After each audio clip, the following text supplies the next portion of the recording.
Afternoon. This is Ifan from the Strategic Day Trader, and this is your market wrap for June 20th, 2019. Qs are going to close up 0.93% there, and SPY 0.96. We've been closed for a few minutes now, so this is going to be the final closing price here.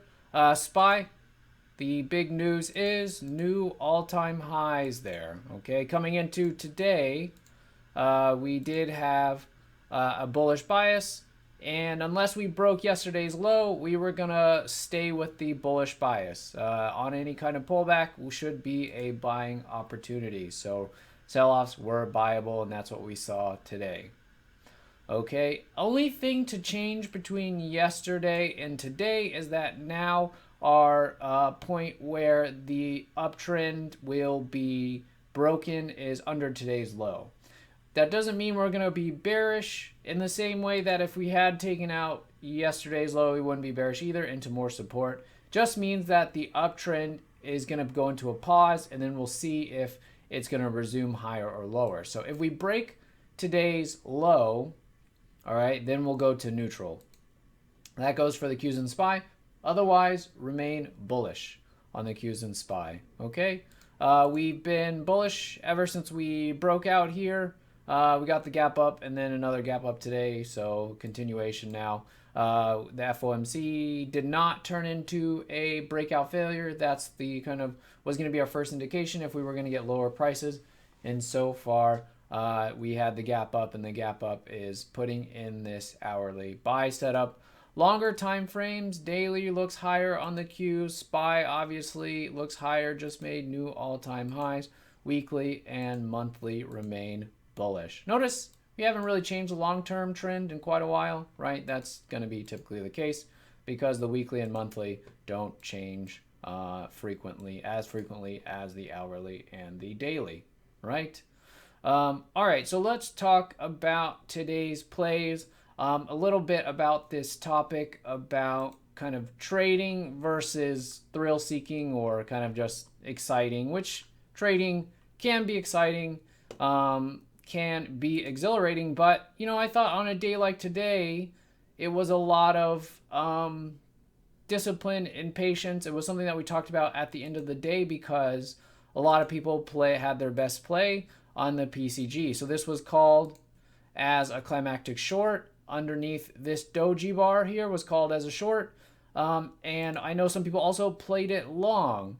And so this is the kind of thing where this didn't show up until the final hour of the day. And I know there are a lot of people who maybe only trade the first 30 minutes or an hour or in and out because they have another job or they're busy, other obligations, which I understand. But there are also a lot of people who, after the 15, 30 minutes, maybe even just after the morning session, say, I'm done, I've lost interest, and don't really care about trading anymore. And I think that's the kind of thing that, unfortunately, a day like today is not going to be appealing to most people, right? To say that you need to be here from open to close and your best trade may not come until 5 hours later, right? For a lot of people, that's I don't want to wait that long, and that kind of thing.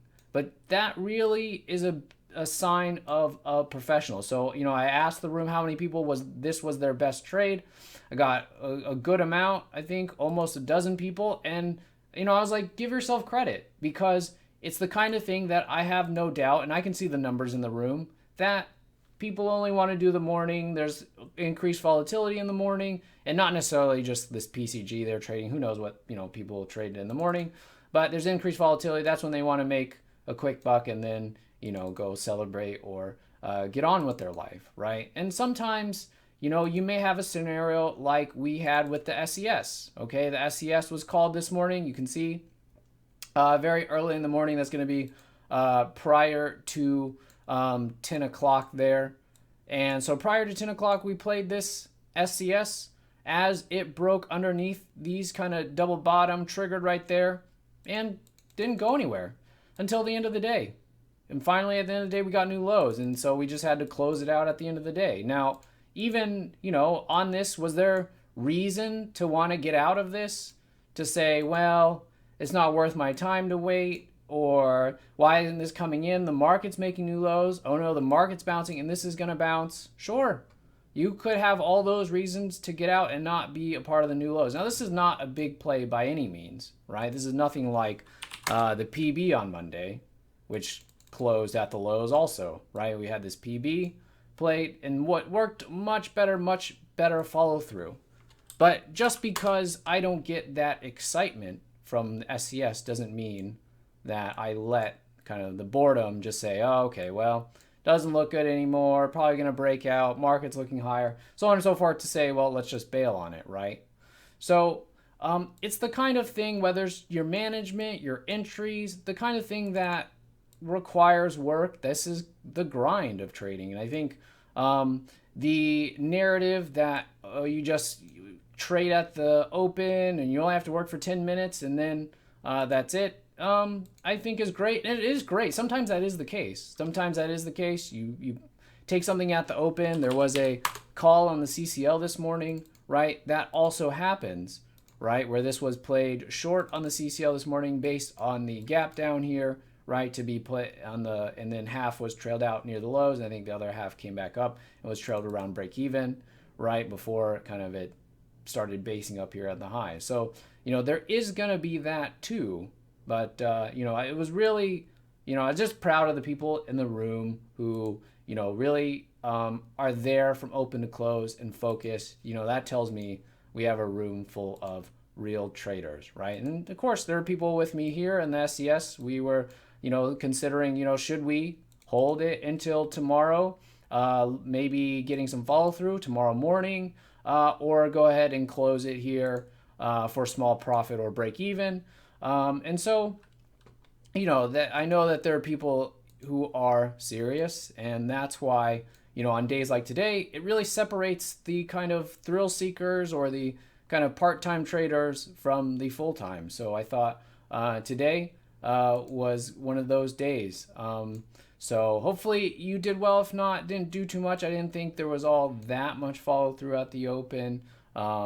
Maybe some quick moves here and there. I thought Oracle was a good gap up to be played long, and I thought the CCL was a good gap down to be played short. Once the SCS showed the weakness, obviously we got involved. But other than that, I thought a lot of the gaps were mediocre. I didn't go after any of the energy names or the gold names. I usually don't like the ones that are part of a move that the entire sector is making. So, these are what I'm going to focus on. So, hopefully you did well today. If not, we'll be back at it tomorrow to close out the week. And I know that, especially in comparison to earnings season, which is a few weeks away, things are a little bit slower paced. Trades are a little bit more infrequent, right? But it's the kind of thing that, you don't want to take a bunch of time off, come back when earnings season picks up, when the volatility is high, when the gaps are getting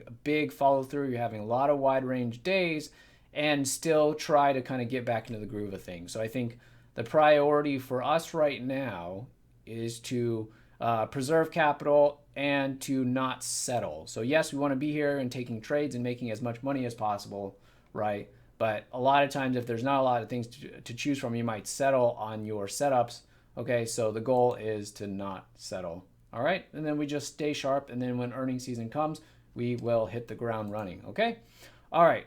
I will talk to you tomorrow afternoon. Hope you have a good evening.